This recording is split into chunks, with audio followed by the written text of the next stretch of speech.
నమస్కారం మిత్రులారా! ఈరోజు మనం కర్నూలు డిస్టిక్ యాగంటిలో శ్రీ ఉమామహేశ్వర స్వామి దేవస్థానంకు వచ్చి ఉన్నాం.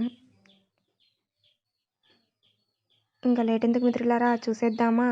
ఇవన్నీ డెకరేషన్ ఐటమ్స్ అండి. బొమ్మలు ఎంత బాగున్నాయో చూడండి. రేట్లు అదిరిపోతున్నాయండోయ్.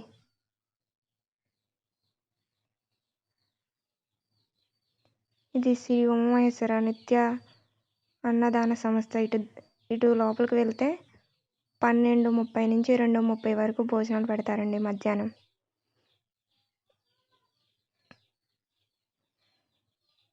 చూసారా భక్తులు, రద్దీ బాగానే ఉందండి. ఇక్కడ స్పెషల్ ఏంటంటే, మనం వినే ఉంటాం కదండి, యాగంటిలో మహానంది పెరుగుతూ వస్తుంది అని. అదేనండి ఇక్కడ విశిష్టత. ఈ లోపలికి వెళ్తే స్నానవాటిక ఉంటుందండి.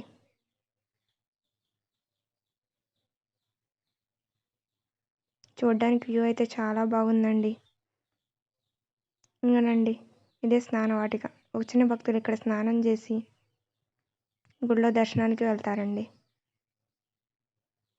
చూసారా ఎంత విశాలంగా, చాలా బాగుందండి.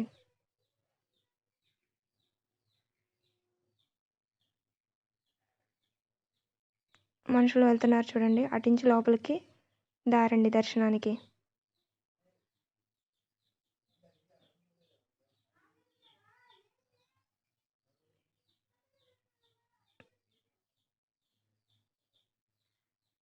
ఇదండి చుట్టూ ప్రదేశం అండి. ఈ స్టెప్స్ అలా చూసారా, అదేనండి దేవస్థానం. అలా మెట్ట ఎక్కుంటూ లోపలికి వెళ్తే ఈ విధంగా ఉంటుంది మిత్రులారా.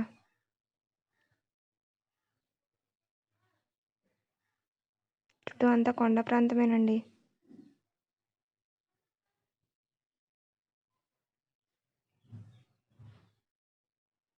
ఇదిగోండి, ఇదేమో శ్రీ వెంకటేశ్వర స్వామి దేవస్థానం అండి. అక్కడ లోపల వెంకటేశ్వర స్వామి గుడిలా ఉంటుందండి. ఇది యాగంటి శివుడి గుడి అండి. అదేనండి నంది, మహానంది పెరుగుతూ వస్తున్నది. ఇదేనండి విశిష్టత ఈ టెంపుల్కి.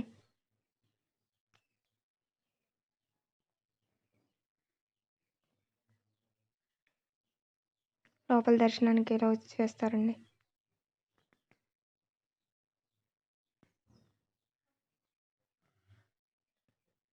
ఇది వెనక భాగం అండి గుడికి. చిన్న చిన్న టెంపుల్స్ చాలా ఉన్నాయండి వెనక.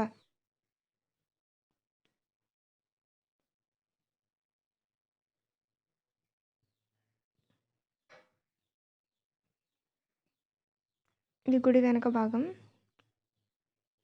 సైడ్. ఇటు కొంచెం స్టెప్స్ దిగి వస్తే ఇక్కడ వాటర్ కనిపిస్తాయండి. దీనిలో ఏవో చేపలు ఉన్నాయండి. చూడడానికి వ్యూ బాగుంది. ఇది లోపల అక్కడ కొంచెం ముందుకెళ్ళిన తర్వాత స్టెప్స్ ఉంటాయండి. శివుడి పక్షులు చూడండి ఎలా విశాలంగా తిరుగుతున్నాయో.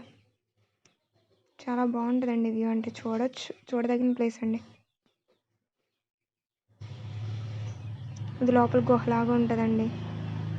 స్టెప్స్ ఎక్కిన తర్వాత అక్కడ దేవుడికి త్రిశూలంలా ఉండి పూజ చేస్తారండి. ఇంకొంచెం స్టెప్స్ దిగి లోపలికి వెళ్ళాక ప్రహ్లాదుడు ధ్యానం చేసింది ఎక్కడేనంటండి అని చెప్తారండి. అది కానీ లోపలికి వెళ్ళిన తర్వాత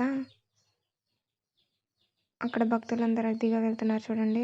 అది లోపలికి వెలుపల లోపల ఇక్కడ ఇలా దేవుని బొమ్మ, మన శివుడు